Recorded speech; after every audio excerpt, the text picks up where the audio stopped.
Por que você que é branco acha que pode falar sobre questões raciais? Por que você que é homem acha que pode falar sobre maternidade? Acertou quem respondeu, porque eu penso. Olha pra você ver.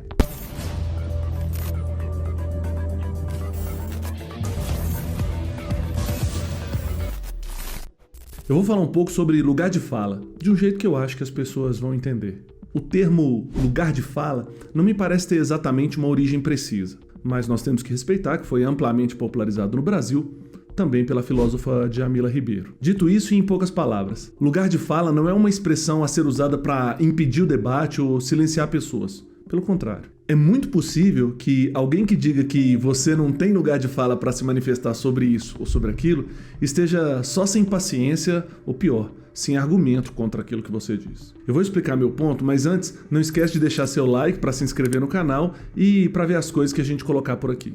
Primeiro, eu vou partir das tentativas de interdição do debate para depois tratar da libertação do debate. Eu vim tratar desse assunto porque me incomoda que outras pessoas sejam silenciadas, especialmente por questões que fogem às alternativas que elas têm. Para ter direito a falar disso ou daquilo, a pessoa vai ter que nascer de novo, em outro lugar, com outro sexo, em outra etnia. A gente não pode exigir de ninguém que, para pensar sobre determinado assunto, essa pessoa tem que morrer e nascer de novo. A gente não pode decretar que alguém é, só por ter nascido, proibido de pensar e se manifestar a respeito disso ou daquilo. A gente não pode correr o risco de perder brilhantes discussões ou inovações porque alguém, ao se intitular detentor do direito de falar, estabeleceu que os diferentes dele não têm direito nem de serem ouvidos também. Por exemplo, alguém que não é indígena, mas queira estudar e discutir questões indígenas, precisa ser respeitado naquilo que pretende, e não ser rechaçado porque não possui uma experiência pessoal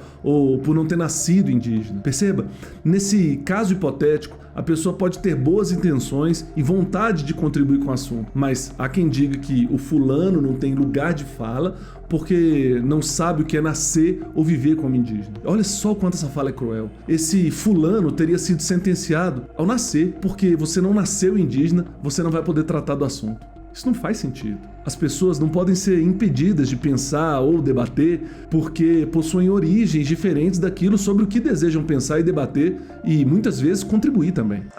E quando eu me refiro a debater, eu estou falando de debater com respeito. Inclusive com respeito histórico por grupos que muitas vezes sequer puderam se manifestar ou serem devidamente ouvidos. Então, voltando, como eu disse, o termo lugar de fala não pode significar a credencial para você falar disso ou daquilo. É claro, a inserção no universo e a experiência de vida contribuem muito para qualquer debate. Em regra, uma pessoa indígena, voltando à hipótese do indígena, fala sobre assuntos indígenas com uma propriedade de quem os conheceu durante toda a sua vida. Não apenas de quem olhou e se dedicou ao assunto, mas de alguém que é possível que jamais tenha podido deixar de olhar para ele, de sentir sobre ele. Uma pessoa indígena acorda e dorme indígena e, portanto, tem vivências importantíssimas sobre isso. Mas, por outro lado, não significa que um oriental, japonês, chinês, tailandês, coreano, que deseje se debruçar, falar, estudar, perguntar e debater sobre indígenas brasileiros, possa ser desqualificado, ou pior, impedido de falar por não possuir uma experiência de vida como indígena. A interdição do pensamento só encontra espaço quando a ignorância é estridente. Nós não podemos aceitar, enquanto sociedade, que debatedores respeitosos sejam impedidos de pensar e pesquisadores interessados sejam impedidos de estudar porque não possuem experiências individuais ligadas ao que pretendem discutir. Portanto, lugar de fala não é e não pode ser uma ferramenta para impedir o contraditório. Pelo contrário, lugar de fala é o reconhecimento de diferentes pontos de partida e, possivelmente, do potencial de riqueza na diversidade dos pontos de vista. Eu, por exemplo, nunca vou ser mãe, mas eu posso ter um olhar sobre a maternidade e falar respeitosamente sobre ela, melhor ainda se for para falar com mães e me enriquecer dos relatos que elas têm. Porque, por mais que eu seja bom para deduzir, observar, relatar, coisas como gerar, amamentar, vão possuir vivências e sentidos que a minha observação e a minha ciência não vão alcançar até que eu me permita ouvir. Mas repito, isso não me impedirá de debater, porque talvez eu veja algo que é muito importante de ser visto justamente por não estar contaminado pela experiência. Pode ser que eu consiga planejar, por exemplo, uma poltrona de amamentar justamente por olhar de fora e ouvir relatos sobre posições e dores da amamentação. Nesse caso, o meu lugar de fala não é de mãe, mas não deixaria de ser importante para a maternidade, entendeu? Lugar de fala é, portanto, o ponto de onde você observa e se manifesta, com todas as particularidades que te trouxeram até ele.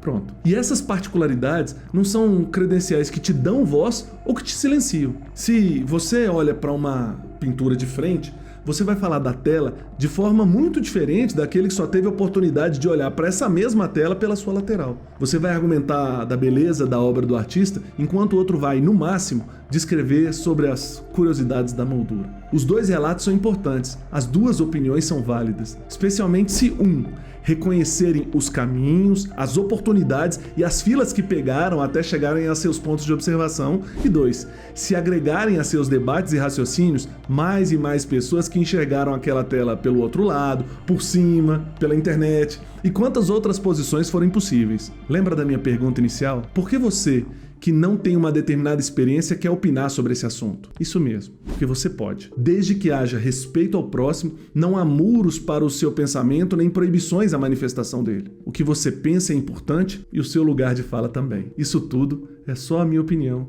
e eu, muitas vezes, prefiro a sua. Não precisa gostar, mas se você achou interessante, compartilha para mais gente concordar ou rebater. Com trabalhos técnicos do Guilherme Dantas, esse é o Olha Pra Você Ver, com assuntos que a gente acha que você tem que saber. Eu sou Braulio Flores, mas também tenho espinhos. Até a próxima.